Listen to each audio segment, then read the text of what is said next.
بھائی دیکھو مرد کے جسم پہ جو بال ہوتے ہیں نا سینے پہ یا ٹانگ وغیرہ پہ بال, وہ بلا وجہ کاٹنا اچھا نہیں ہے.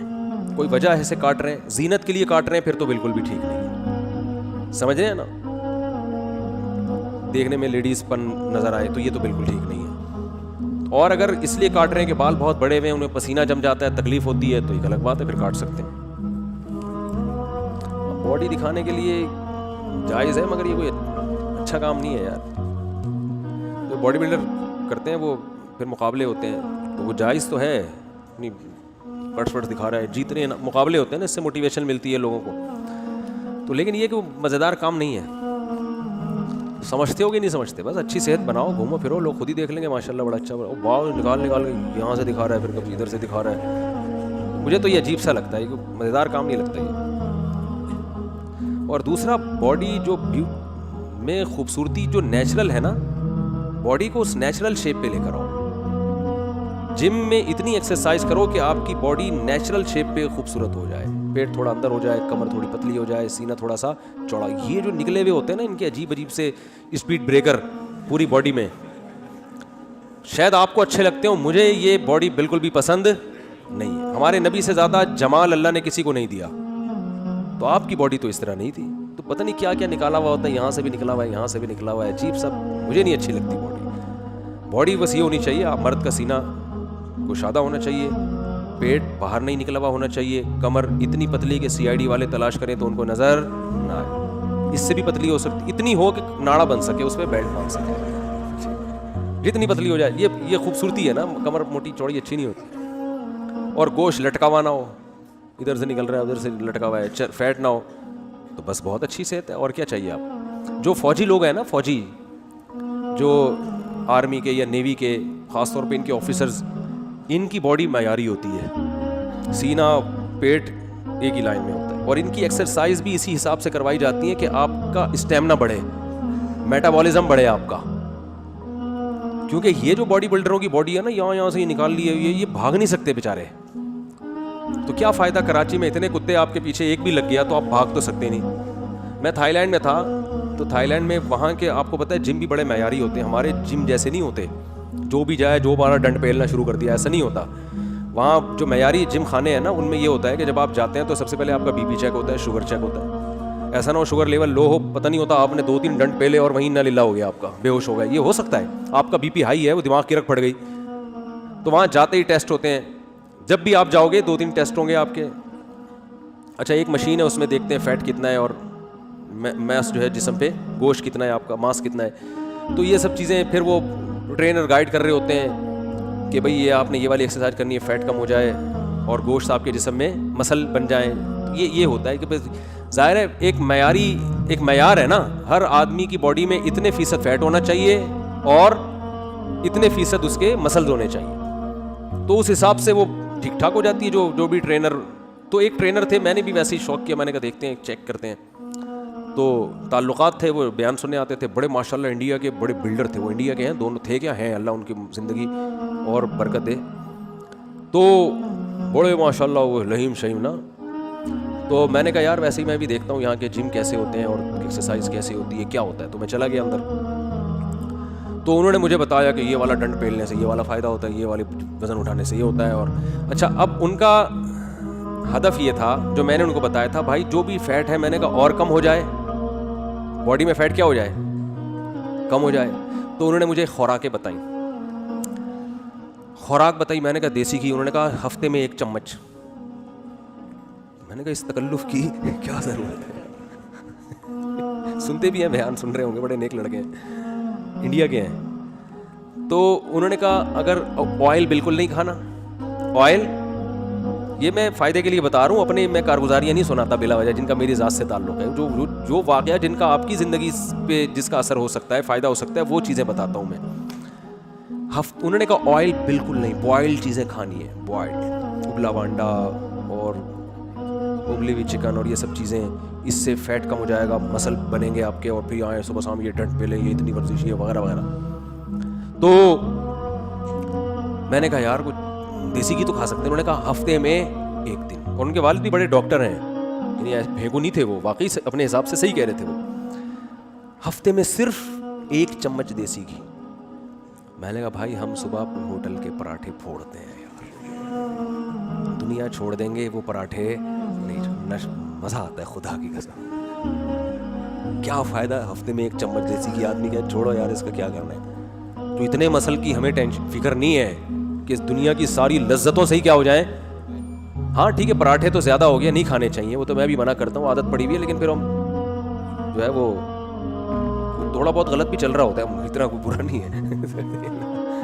تو ویسے بھی صبح کے وقت یہ چیزیں ہضم بھی ہو جاتی ہیں, اور پھر جس کو عادت پڑی ہوئی ہے اس کو ویسے بھی ہضم ہو جاتی ہیں. ہمیں عادت پڑی ہوئی ہے تو ہو سکتا ہے آپ کو نقصان ہو, ہمیں نہیں ہوتا نقصان الحمدللہ. تو میں نے کہا یار اور کچھ, تو انہوں نے کہا پھر یہ چاول میں یوں کرنا ہے تو یوں کرنا ہے تو یہ کرنا ہے تو وہ کرنا ہے. میں نے کہا بھائی جان میں نا یہ نہیں ہوگا میرے سے. میں نے کہا جاگنگ, انہوں نے کہا جاگنگ تو بالکل نہیں کرنی آپ نے. کیوں؟ اس لیے کہ مسل کو بڑھانا ہے نا, تو آپ اگر ایکسرسائز دوڑو گے بھاگو گے اس سے تو فیٹ کے ساتھ ساتھ مسل بھی ختم ہوں گے نا, آپ تو بالکل ہی باریک ہو جاؤ گے, تو فیٹ بھی ختم اور ساتھ ساتھ گوشت بھی ختم ہوگا باڈی پہ. میں نے کہا بھائی جان وہ تو قابل احترام تھے, میں نے کہا دنیا چھوڑ دوں گا, جاگنگ نہیں چھوڑوں گا. یہ دنیا چھوڑنے کا مطلب یہ نہیں کہ واقعی دنیا چھوڑ دوں گا, اور خدا نخواستہ کسی ڈاکٹر نے کہا کہ جاگنگ کرنے سے مر جاؤ گے تو پھر میں چھوڑ دوں گا جاگنگ. یہ ایک محاورہ ہے, کیونکہ ایسی جاگنگ کا کیا فائدہ کہ آدمی کو دنیا ہی چھوڑنی پڑ جائے. یہ تو سمجھانے کے لیے, اس لیے بعض دفعہ فرشتے اس بات کو نا سیریس لے لیتے ہیں. حقیقت ہے, وہ ایک آدمی دعا مانگتا تھا نا, اللہ اس زندگی سے تو موت بہتر ہے, اس زندگی سے تو موت بہتر ہے. تو وہ کسی نے پھندا لٹکا دیا درخت کے اوپر سے, اب یہ دعا مانگ رہا ہے تو پھندا سامنے آیا, اس نے کہا یہ کیا ہے, اوپر سے آواز آئی ہے میرے بندے ہم نے تیری دعا سن لی ہے. کسی کو شرارت سوجی تھی تو کہتے ہیں اللہ ادھر تو کوئی مذاق بھی نہیں کر سکتا. تو ایسا نہ کوئی فرشتے سیریس لے لیں اس بات کو اور بولے تم نے تو کہا تھا سے موت تو آج جاگنگ میں ہی مر جاؤ گے تم. تو وہ کہنے لگے کیوں جاگنگ میں, آپ نے تو جب باڈی کو فٹ رکھنا ہے, مسل بنانے ہیں, اور کمر ایسی ہو جائے اور یہ مسل اور یہ وہ. میں نے کہا بھائی جان مجھے ایسی صحت کا کرنا کیا ہے کہ میرا اسٹیمنا ہی ختم ہو جائے ہے بھائی. جو آدمی تیز چل نہ سکے بھاگ نہ سکے, اس نے اتنے بڑے جسے کو لے کے کرنا کیا ہے.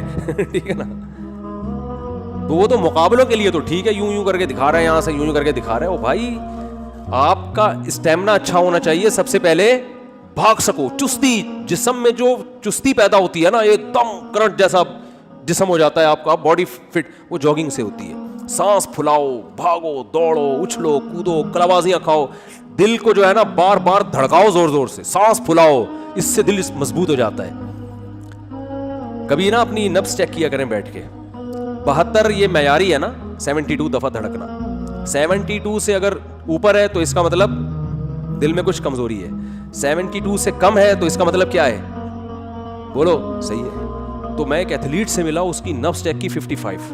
وہ کہہ رہے ہیں مجھے ڈاکٹر سمجھتا ہے لو بلڈ پریشر کا مریض ہے یہ, تو مجھے بتانا پڑتا ہے میں ایتھلیٹ ہوں, بھاگتا دوڑتا ہوں. ہوتا یہ ہے کہ جب آپ بھاگتے ہیں, دوڑتے ہیں, رننگ کرتے ہیں, دل کو بار بار دھڑکاتے ہیں اور اچھلتے ہیں, کودتے ہیں, چھلانگیں مارتے ہیں, تو اس سے فائدہ یہ ہوتا ہے کہ آپ کا دل ہو جاتا ہے مضبوط. تو پھر دل کو, بلڈ کو سرکولیٹ کرنے کے لیے زیادہ دھڑکنا نہیں پڑتا. میں دیسی زبان میں بات سمجھا رہا ہوں. دل کو, باڈی کو سرکولیٹ کرنے کے لیے زیادہ بلڈ کو سرکولیٹ کرنے کے لیے زیادہ جان وہ 65 دفعہ میں دھڑک کے وہ کام کر لے گا جو ایک نارمل آدمی کا 72 دفعہ میں جس کو دھڑکانا پڑ رہا ہے. ایک جوان آدمی کی میں نے نبض چیک کی, 25 سال کا, 92 دفعہ دھڑک رہا ہے اس کا دل نارمل کنڈیشن میں. میں نے کہا تو نارمل حالت میں جب 92 دفعہ دھڑک رہا ہے تو تھوڑی سی ٹینشن ہوئی تو یہ تو 100 سے اوپر چلا جائے گا. تو بھاگو, دوڑو, ایکسرسائز کرو, اچھلو, کودو, اس کے بعد پھر جم بھی جاؤ, تھوڑا سا سیٹنگ پہ بھی آ جائے تو اور اچھا ہے نا, باڈی تھوڑی سی سیٹنگ پہ لے آؤ. وزن, دوسرا یہ کہ جم نہ جانے کا نقصان یہ ہوتا ہے کہ آپ وزن ہی نہیں اٹھا سکتے, آپ کی ہڈیاں کمزور ہو جاتی ہیں. تو وزن اٹھانے سے کیا ہوتا ہے کہ آپ کی ہڈیاں مضبوط, تھوڑا وزن اٹھا کے پھر زیادہ وزن اٹھانا سیکھ جاؤ گے. تو بس اتنا. باقی یہ کہ قمیضیں اتار کے یہ والا پوز دکھانا ہے, یہ مجھے کم از کم سمجھ میں نہیں آتا. تو سینے کے بال مرد کے اچھے لگتے ہیں, جو اللہ نے قدرتی دی ہیں وہ رہنے دو, ٹھیک ہے نا. مسل ان میں چھپے رہیں, کوئی ٹینشن کی بات نہیں ہے. ویسے بھی شریف آدمی قمیض پہن کے گھومتا ہے نا, ٹھیک ہے نا, تو ویسے ہی چھپے رہتے ہیں. تو بس اتنا ٹھیک ہے. ایک ڈاکٹر نے بتایا کہ جاگنگ سے آپ کا میٹابولزم, آپ نے دیکھا ہوگا بہت سے لوگ ایسے طبیعت سے پھوڑتے ہیں مگر ویٹ نہیں بڑھتا ان کا. وہ ہوتا کیا ہے, ان کی باڈی خود بخود فیٹ کو ختم کر رہی ہوتی ہے, تو ان کا میٹابولزم سسٹم بہت اچھا ہوتا ہے. باڈی خود, وہ بیٹھے ہوئے بھی ہوتے ہیں تو بیٹھے ہوئے نہیں ہوتے, وہ متحرک ہوتے ہیں, وہ چست ہوتے ہیں. تو عمر کے ساتھ ساتھ آدمی میں سستی ہوتی ہے, تو جاگنگ کرو, بھاگو, کتا پیچھے لگاؤ اپنے, ٹھیک ہے نا, اس سے تو ایک دم 55 ہو جائے گی آپ کی. ٹھیک ہے. اور تو یہ فوجیوں کو جو ٹریننگ دی جاتی ہے نا, آرمی کے اور نیوی کے, ان کو جم میں نہیں زیادہ ڈالا جاتا, کیونکہ انہوں نے جنگ لڑنی ہے, بھاگنا ہے, دوڑنا ہے, درختوں پہ چڑھنا ہے, چھلانگیں مارنی ہے, دریا تیر کے پار کرنا. اگر ان کو جم بھیج دیں تو یہ دشمن ملک کے سامنے اپنے کٹس دکھا رہے ہوں گے, یہ کر کے, یہاں سے دیکھو, یہ دیکھ, ٹھیک ہے نا, یہ یہاں سے دیکھ, کیسا کھائس, پسند آئی, کیا وہ اتنی دیر میں ٹینک چڑھا دے گا آپ کے اوپر. تو ان کو, فوجیوں کو آپ باڈی دیکھ لو, بڑی معیاری باڈی ہوتی ہے فوجیوں کی, ایک دم سلم اسمارٹ ہوتے ہیں, فٹ فاٹ, بھاگا, پھر ایکٹیو ساری زندگی رہتے ہیں. میں نے, ہمارے جو نیول کالونی میں ہم رہا کرتے تھے, سارے نیوی کے ریٹائر فوجی تھے. میرے والد صاحب بھی نیوی سے ریٹائر ہوئے تھے, تو جتنے بوڑھے نیوی سے ریٹائر ہوئے تھے نا, آخر دم تک سارے ایکٹیو رہے تھے. اب دیکھ لو, فوجی ریٹائرمنٹ کے بعد بھی وہ فوجی ہی رہتا ہے. ایک بوڑھے تھے, وہ ریٹائر ہوئے, وہ یار 70 سال کی عمر میں گھر میں پورا کلر خود کر رہے ہیں. میں نے کہا کسی ڈسمبر والے کو بلا لو, کہہ رہے نہیں یار فارغ بیٹھے رہتا ہوں, کوئی کام نہیں ہے. تو میں نے کہا ڈسمبر لا کے پورے گھر میں 70 سال کی عمر میں پورے گھر میں ڈسمبر کر دیا. یہ کیا ہے, میٹابولزم, بولو نا, تیز ہے, اندر سے ہل رہے ہیں, کیونکہ اتنا بھاگے دوڑے ہیں کہ باڈی بالکل فٹ. میرے والد صاحب 63 سال کی عمر میں بھی, حالانکہ مولوی تھے, داڑھی تھی ماشاءاللہ, مولوی کا مطلب جس کو ایسا حلیہ جن کو لوگ مولوی کہتے ہیں, نماز بھی پڑھاتے تھے, 63 سال کی عمر میں بھی صبح اٹھ کے ایکسرسائز کرتے تھے, چاہے وہ تھوڑی دیر ہی کریں. ہم ہنستے تھے, ابا کو کیا ہو گیا, ابو کو صبح اٹھتے چھلانگے مار رہے ہیں, ہم کہتے یار ابو کو کیا ہو گیا. رات کو ٹائم پہ سونا, صبح ٹائم پہ اٹھنا, ان کی اپنی روٹین تھی. فوجی کے علاوہ جو عام طور پہ, سب کی بات نہیں کر رہا کیونکہ کوئی روٹین ہی نہیں ہے, تو وہ پھر دیکھو کیسے ڈھیلے سست پراٹھے پھوڑتے پھوڑتے انتقال ہو گیا حضرت کا. بالآخر آج رات کو ایسا سوئے کہ صبح پولیس نے بھی اٹھایا تو پولیس سے بھی نہیں اٹھ سکے ہو. ٹھیک ہے نا. تو جاگنگ کو بہت زیادہ فوکس کریں, دوڑیں, اور جاگنگ نہیں ہو سکتی واکنگ اسپیڈ کے ساتھ کریں. یہ جو مریل اسٹائل میں میں دیکھتا ہوں پارکوں میں واکنگ ایسے مریل طریقے سے, پھر باتیں کرتے ہوئے جا رہے ہیں, باتیں کرتے ہوئے تو واکنگ صحیح طرح ہو ہی نہیں سکتی. بھائی باتیں نہ کرو اس وقت, ایک دم پریڈ کی طرح نا اسپیڈ کے ساتھ چلا کرو, 1 گھنٹہ 1.5 گھنٹہ چلو اچھی طریقے سے, اس کا بہت فائدہ ہوتا ہے. تو یہ اس کو فوکس کریں. یہ جو انہوں نے سوال پوچھا ہے نا, یہ بال کاٹنا سینے کے, جائز ہے, میں نہیں کہہ رہا ناجائز ہے. کوئی مقابلہ کرنا ہے کسی باڈی بلڈر نے تو سینے کے بال کاٹ سکتا ہے, وہ اپنے کٹس دکھانے کے لیے, انعام ملے گا, پیسے ملیں گے, ٹھیک ہے, جائز ہے. ہر جائز کام اچھا نہیں ہوتا نا, تو میرا خیال ہے اچھا نہیں ہے, مناسب نہیں.